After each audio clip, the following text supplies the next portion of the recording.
नमस्कार, मैं हूं वीके शर्मा। एमसीडी के चुनाव की कवरेज करते करते हम आप पहुंचे हैं पश्चिम विहार वार्ड नंबर 59 में, और ये वार्ड नंबर 59 का BG5 क्षेत्र है।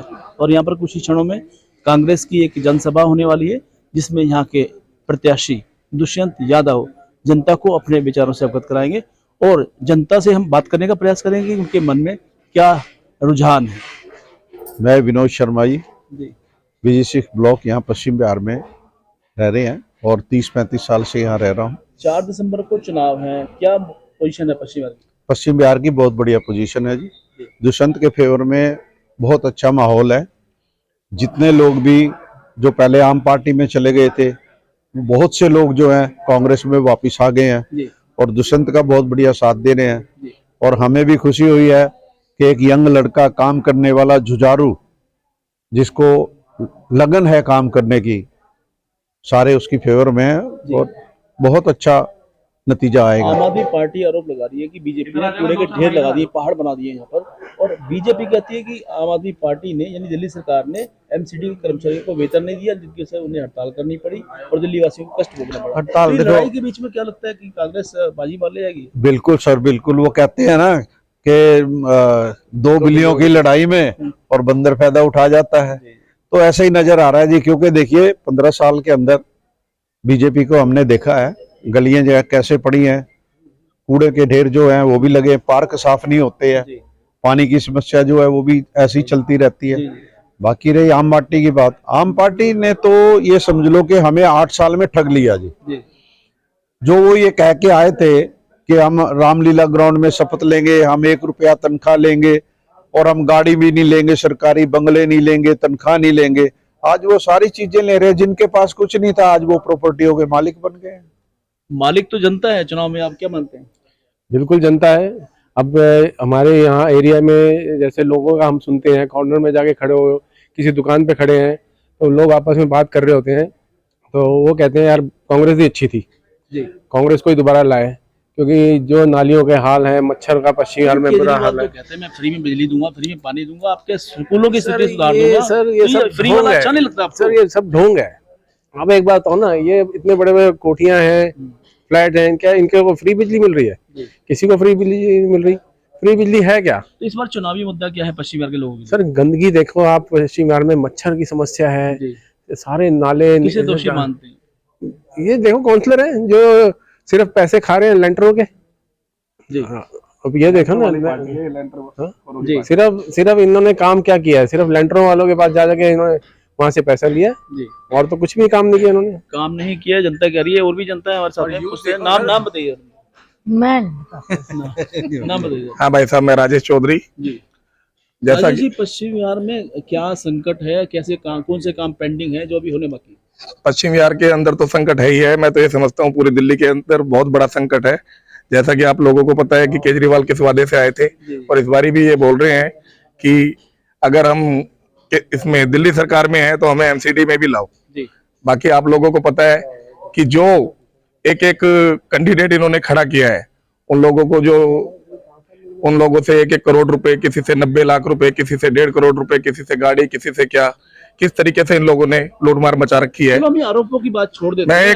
मैं एक चीज बहुत जरूरी बोलना चाहता हूँ। ये पैसा इसलिए इकट्ठा किया गया है, शायद आप लोगों को नहीं पता, लेकिन अगर आप गहराई में जाओगे और पता करोगे, 400 करोड़ रुपए गुजरात में भेजा गया है दिल्ली से इकट्ठा करके। इन लोगों को टिकट जो दिया गया है पैसे में, वो 400 करोड़ रुपए गुजरात में भेजा गया है। लोग बात करते हैं विकास के कार्यों की, हम इन अरबों को छोड़ देते हैं, हम विकास की बात करते हैं। लोग, दिल्ली के लोग याद कर रहे हैं उस जमाने को जब शीला दीक्षित ने यहाँ दिल्ली में विकास काम कराया। शीला दीक्षित ने एक नारा दिया था, चमकती दिल्ली जी, हम उसके बारे में बताएंगे। जैसा कि आप लोगों ने बताया कि केजरीवाल, अब यहाँ पे हम छोड़ दीजिए, हम पश्चिम बिहार की बात करते हैं। यहाँ पे जो आपके विनीत वोरा जी हैं, यहाँ पे जो 5 साल से निगम पार्षद थे, उन्होंने सिर्फ लूट मार के अलावा, झपटमारी के अलावा, रेहड़ी पटरी वालों से, सब लोगों से उगाई का एक धंधा बनाया हुआ है। हर लैंडर पे पैसे लिए जाते हैं, सफाई नाम पे कोई चीज नहीं है। आप यहाँ पे पार्कों का हाल देखिए, सड़कों का हाल देखिए, नालों का हाल देखिए, गंदा पानी आप लोगों को पिलाया जा रहा है, जिससे हमारे बच्चे, छोटे छोटे बच्चे बीमार हो रहे हैं, बुजुर्ग बीमार हो रहे हैं। बहुत बुरा हाल क्षेत्र का किया हुआ है इन लोगों ने, बुरा किया हुआ है। हाँ जी सर, आप ये कहते हैं, लेकिन जो युवा है उनसे पूछ लेते हैं। आगे आइए, नाम बताइए। अमित। अमित जी, क्या लगता है पश्चिम बिहार में मच्छर विहार कहें इसको या पश्चिम बिहार कहें? मैं तो अगर सच कहूँ तो पश्चिम बिहार को पश्चिम बिहार ना कहें तो ज़्यादा अच्छा रहेगा, मच्छर विहार कहें तो ज़्यादा बेटर है, क्योंकि पश्चिम बिहार में सबसे मेजर इशू जो मच्छर का है। और हाल फिलहाल अगर देखा जाए तो इसके लिए मुझे नहीं लगता कि पिछले कुछ सालों के अंदर कुछ भी काम हुआ है मच्छर के लिए। इनफैक्ट अगर आप देखोगे तो सुबह से लेकर रात तक यहाँ के जितने भी घर हैं उसके अगल बगल घरों के अंदर बहुत मच्छर की प्रॉब्लम है, और सफाई का मेजर इशू तो रहता ही रहता है। प्रचार का ढिंडोरा पीटा जा रहा है। यहाँ पर जो दिल्ली में मुख्यमंत्री हैं केजरीवाल, आप पार्टी के नेता हैं, और देश के शासन की बात की जाए तो बीजेपी के शासन है, एमसीडी में भी बीजेपी का शासन रहा है। तो ऐसे में यहाँ पश्चिम बिहार की उपेक्षा क्यों की गई? या सिर्फ पश्चिम बिहार में मच्छर है या बाकी पूरी दिल्ली में हालत है? मुझे ऐसा लगता है कि ये सफाई का ही सबसे बड़ा इशू है। इसी की वजह से मच्छर जो है वो सबसे ज्यादा है। अगर सफाई होगी तो ऑब्वियस ही बात है कि इसमें मच्छर का तो काम नहीं होगा। की बात करें, पार्कों की बात करें, स्वास्थ्य सेवा की बात करें, या बात करें छोटी छोटी सड़कें बनती हैं वहाँ पर, वो क्या उसकी हालत के बारे में बताएं?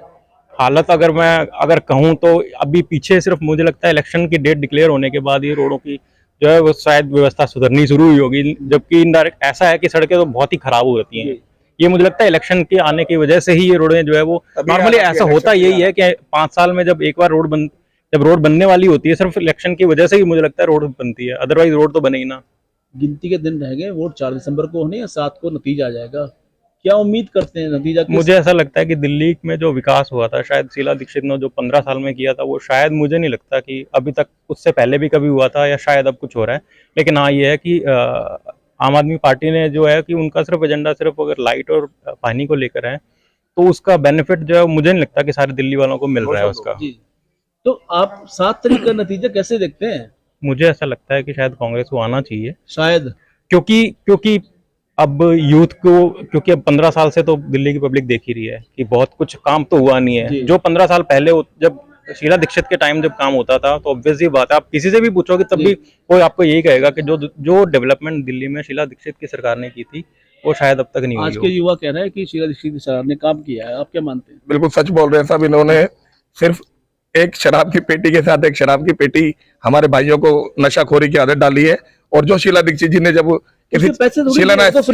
शिलान्यास जिस चीज का किया था, सिर्फ ये लोग उसका उद्घाटन करने का काम कर रहे हैं। और इन्होंने अपनी तरफ से कोई भी हॉस्पिटल खोला हो, एक मुझे नाम गिनवा दीजिए, कोई डिस्पेंसरी अगर खोली है इन्होंने जिनको ये बड़ा बताते हैं, कोई स्कूल खोला हो, कोई कॉलेज यूनिवर्सिटी खोली हो, तो मुझे एक भी नाम गिना दीजिए, फिर आप कह सकते हैं, पूछ सकते हैं सवाल हमसे।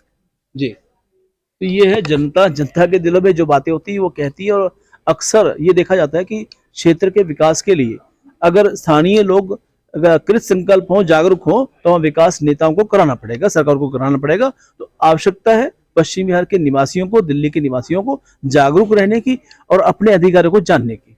पश्चिम बिहार की जनसभा में आप देख पाएंगे कि कांग्रेस के प्रत्याशी दुष्यंत यादव पहुंच चुके हैं और जनता को शीघ्र ही संबोधित करने वाले हैं। लेकिन उससे पहले हमारे सवाल उनके सामने रहेंगे। दुष्यंत जी, बहुत बहुत स्वागत है आपका। धन्यवाद जी। पश्चिम बिहार की जनता आरोपों के घेरे लगा रही है कि पश्चिम बिहार में मच्छर विहार बन गया है, तो बाकी जो समस्या है वो भी अनगिनत है। यहाँ पर लोग त्रस्त हैं अनेक समस्याओं से। बीजेपी का शासन यहाँ पर रहा है और आम आदमी पार्टी इस बार ताल ठोक रही है कि वो शासन में आएगी और दिल्ली सरकार की तर्ज पर यहाँ विकास कार्य करवाएगी। कितना संतुष्ट है उनके बातों से आप? जो दोनों पार्टी जो है झूठ बोल रही है जी। 15 साल से भाजपा शासन कर रही थी, अगर काम करना चाहते तो वो कर देते, मच्छरों के लिए, गंदगी के लिए, पार्कों के लिए। और रही बात आम आदमी पार्टी की, फ्लड डिपार्टमेंट जो उनके अंदर आता है, यहाँ से बहुत बड़ा एक नाला बहता है, उसमें दवाई डालने का फ्लड डिपार्टमेंट का काम है। अगर आम आदमी पार्टी करना चाहती है, और माननीय सत्येंद्र जैन जी जो यहाँ से मंत्री है, वो डिपार्टमेंट उन्हीं के अंडर आता है। अगर वो लोग करना चाहते तो आम आदमी पार्टी बहुत पहले ये काम कर लेती।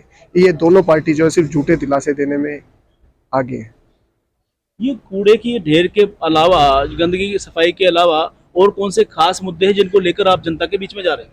सर, सबसे बड़ा मुद्दा तो यहाँ पे पार्क की सफाई है, जिसमें बुजुर्ग जाके बैठते हैं, और नालियों की सफाई है। नालियों पे ढक्कन नहीं है, मच्छर है। असलियत में क्या होता है, जो पार्षद का चुनाव होता है ये सिर्फ सौंदर्यीकरण का चुनाव होता है। तो ये दोनों पार्टी इसमें विफल हो चुकी है। 15 साल पहले जब कांग्रेस का शासन था, यहाँ पर कांग्रेस के पार्षद थे, उस टाइम में बहुत सफाई थी, बहुत चीजें होती।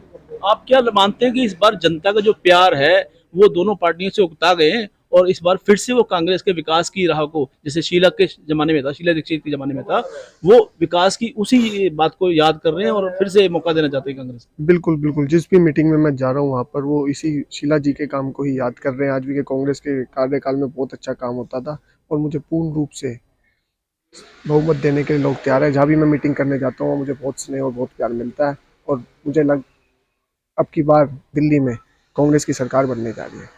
देश के प्रधानमंत्री हैं नरेंद्र मोदी जो कहते हैं कि भारत में युवाओं की संख्या पूरे वर्ल्ड में किसी भी देश से ज्यादा है, तो ऐसे में पश्चिमी बंगाल का युवा, क्या आपको युवा चेहरा देखकर आपकी तरफ मुड़ेगा? बिल्कुल बिल्कुल, जिस भी मीटिंग में जाता हूँ, यहाँ पर भी मैं मीटिंग में आऊँ, देखिए आप लोग कितने युवा भाई मेरे साथ हैं। हर जगह युवाओं का प्यार मिल रहा है, हर जगह युवा मेरे साथ है। आपको क्या लगता है कि जब 7 तारीख को नतीजे आएंगे और उसके बाद अगर आपको विजेता घोषित किया जाता है तो क्या प्राथमिकता रहेगी? कौन कौन से काम आप पहले करवाना चाहेंगे? जो भी समस्या है मेरे क्षेत्र की सारी की लिस्ट बनाकर सबको शुरुआत से एक एक करके सारे समस्याओं का हल निकाला जाएगा। जनता के साथ बैठा जाएगा, जो जो उनकी समस्या उनसे पूछी जाएंगी और उसका निवारण करा जाएगा। मासूम सा चेहरा लिए दुष्यंत यादव वास्तव में एक दोस्त की तरह हैं और वो अपने क्षेत्र के विकास के लिए कृत संकल्प है। ज्यादा बड़े आश्वासन नहीं देते। उनका कहना यही है कि निगम के अधीन जो काम आते हैं वो अपने क्षेत्र में कराएंगे और यहाँ विकास की धारा को बहाने का प्रयास करेंगे। वही विकास जो 15 साल पहले मुख्यमंत्री शीला दीक्षित ने दिल्ली वासियों को दिया था, आज भी पूरा दिल्ली का एक एक बच्चा, एक एक आदमी उनके विकास कार्यों को याद करता है। भाजपा ने हमेशा कूड़े का पहाड़ यहाँ इकट्ठा किया, ऐसा दिल्ली वासियों को आरोप है। और साथ साथ आम आदमी पार्टी वो फ्री शिप की रेवड़ी बांटकर दिल्ली वासियों को ना जाने किस कोने में बैठाना चाहती है।